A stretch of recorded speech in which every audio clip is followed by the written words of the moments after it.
भिक्षु लोग उठाकर लेडीज को धक्का मारते हैं, लेडीज के आंख के ऊपर आते हैं। ये भिक्षु नहीं है, ये आरएसएस के लोग यहाँ बैठे हैं। ये महाबोधि विहार में महापरित्राण चाहिए था, तो यहाँ पे आज आंदोलन के जगह में महापरित्राण का नाटक दिखा रहे। इनको पता था 12 तारीख 12 लाख लोग यहाँ पर इकट्ठा होंगे। ये लोग यहाँ पर क्या कर रहे हैं? महापरित्राण कर रहे हैं भिक्षुओं के ऊपर। भिक्षु उठ के एक लेडीज के ऊपर हाथ उठा रहे हैं। ये भिक्षु नहीं है, ये आरएसएस के है।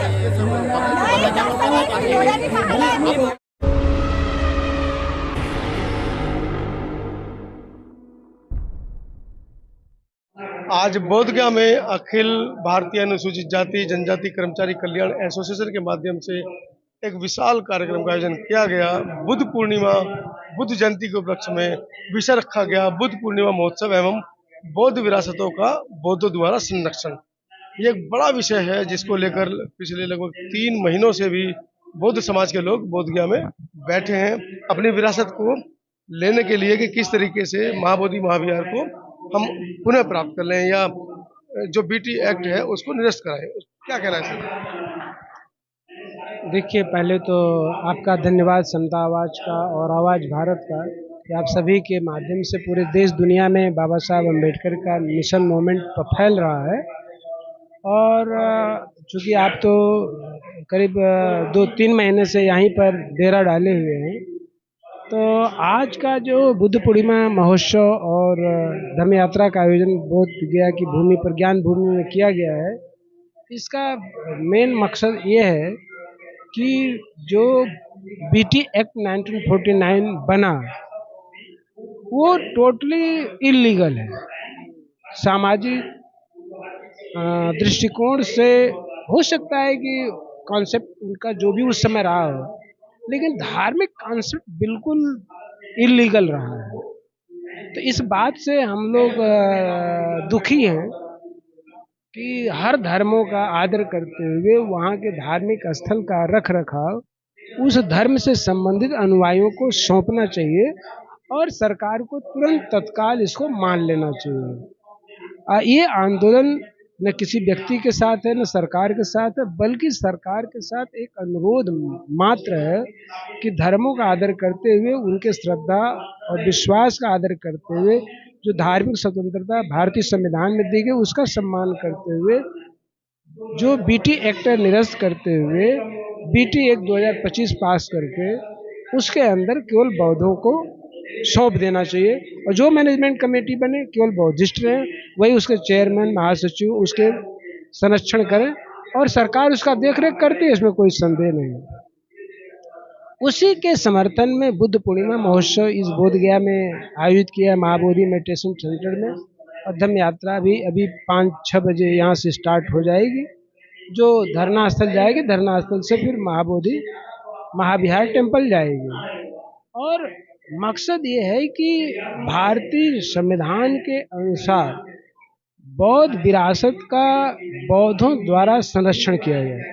सभी बौद्ध जितने भी बौद्ध टेम्पल हैं, बौद्ध विहार हैं, उनका संरक्षण बौद्धों द्वारा किया जाए। यही अखिल भारतीय अनुसूचित जाति जनजाति कर्मचारी कल्याण एसोसिएशन, बहुजन बोधि समाज संघर्ष समिति, all India doctor Ambedkar student association, Ramabai महिला एसोसिएशन की मांग है।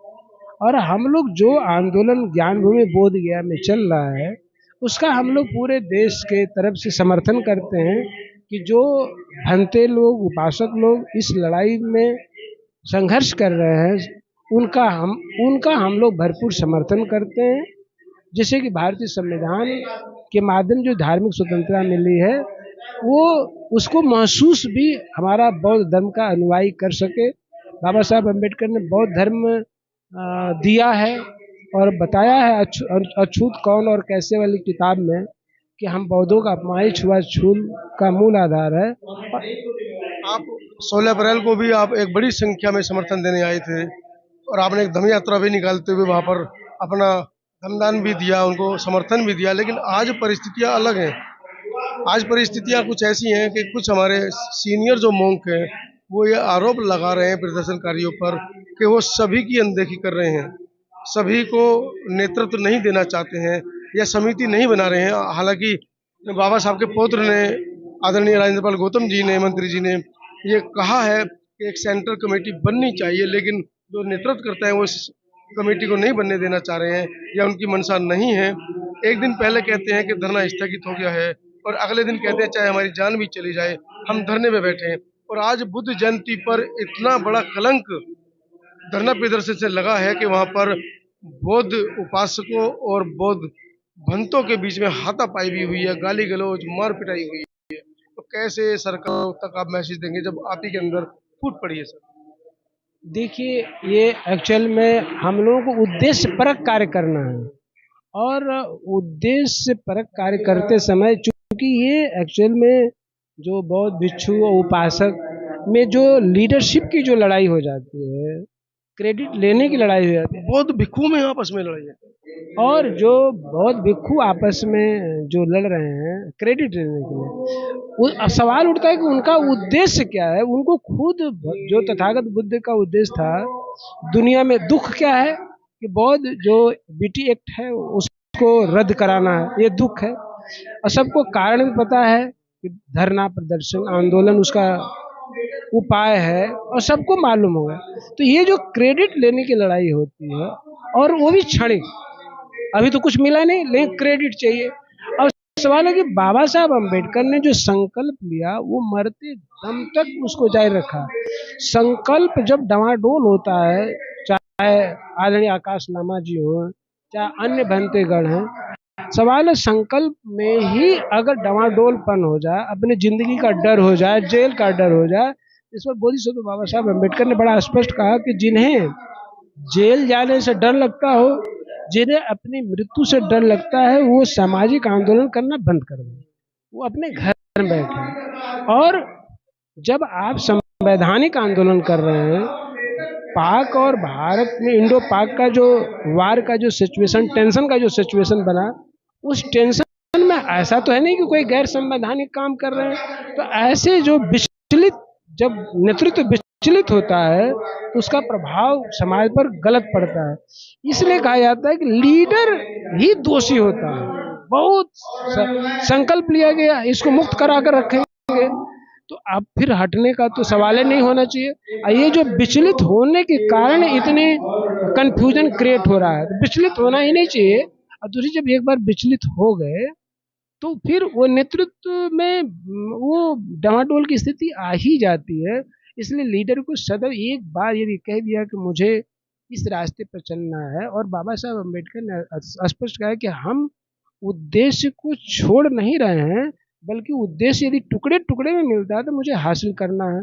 तो कोई आश्वासन ले करके, सरकार से लिखित ले करके कि आप धरना प्रदर्शन समाप्त कर दीजिए, आफ्टर जो है इंडो पाक जो टेंशन उसको समाप्त करने के बाद आपको इस पर विचार किया जाए, विदाउट एनी रिटन आश्वासन समाप्त करने की घोषणा करना पूर्णतः गैर जिम्मेदाराना ये स्टेटमेंट था, जिसका खामियाजा समाज भुगतता है।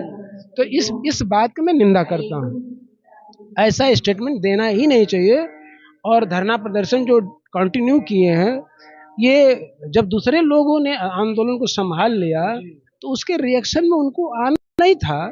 तो ये रिएक्शनरी जो भाव होता है, रिएक्शन से, अच्छा एक चीज मैं बराबर करना हूँ कि यदि जो नेतृत्व आकाश लामा के हुआ बीच में छोड़ने का निर्णय वो लेंगे, समाज के सामने उन्होंने कहा कि नहीं ये आंदोलन चलेगा, फिर उन्होंने कहा कि आंदोलन नहीं चलेगा, तो ये उनका व्यक्तिगत निर्णय नहीं है।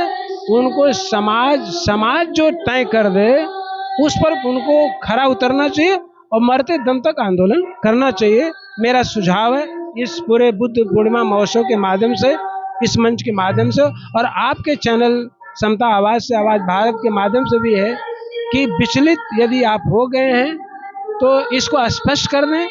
अदरवाइज आप अपने उसके लिए समाज के सामने क्षमा मांगिए कि नहीं, निर्णय हमसे जो हुआ एक्चुअल में उसके लिए मुझे सॉरी है, और मैं विश्वास दिलाता हूं कि मैं अपने निर्णय से अब अडिग नहीं, मतलब डिगूंगा नहीं, ये बात को कहना